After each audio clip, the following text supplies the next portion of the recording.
नवरात्र पर्व के दूसरे दिन माँ ब्रह्मचारिणी की पूजा अर्चना की जाती है।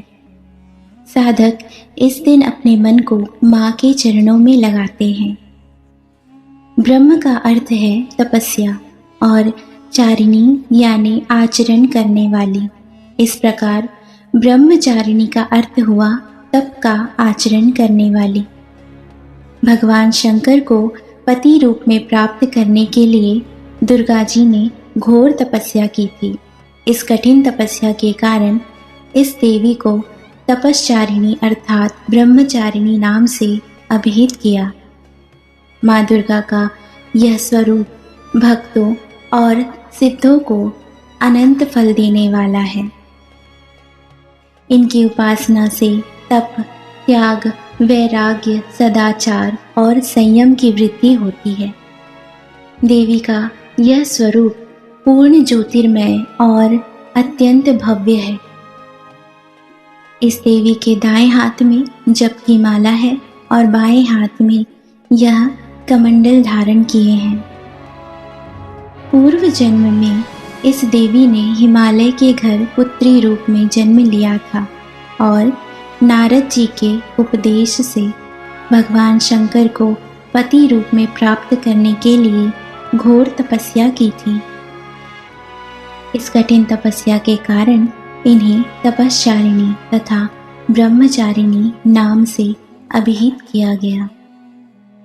1000 वर्ष तक इन्होंने केवल फल फूल खाकर बिताए और 100 वर्षों तक केवल जमीन पर रहकर शाक पर निर्वाह किया। कुछ दिनों तक कठिन उपवास रखे और खुले आकाश के नीचे वर्षा और धूप के घोर कष्ट सहे।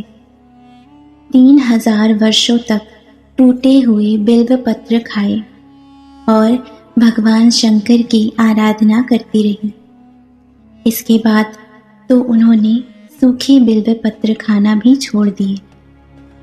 कई हजार वर्षों तक निर्जल और निराहार रहकर तपस्या करती रही।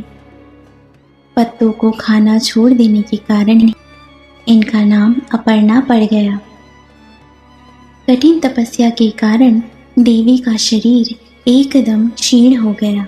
देवता, ऋषि, सिद्धगण, मुनि सभी ने ब्रह्मचारिणी की तपस्या को अभूतपूर्व पुण्य कृत्य बताया, सराहना की और कहा, हे देवी, आज तक किसी ने इस तरह की कठोर तपस्या नहीं की।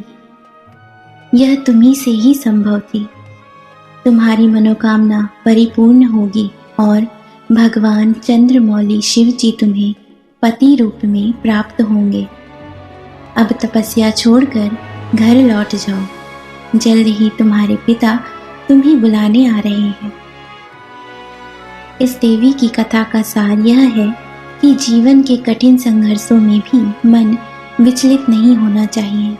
माँ ब्रह्मचारिणी देवी की कृपा से सर्वसिद्धि प्राप्त होती है। दधाना कर पद्माभ्याम क्षमाला कमंडलु, देवी प्रसीदतु मयि ब्रह्मचारिण्यनुत्तमा।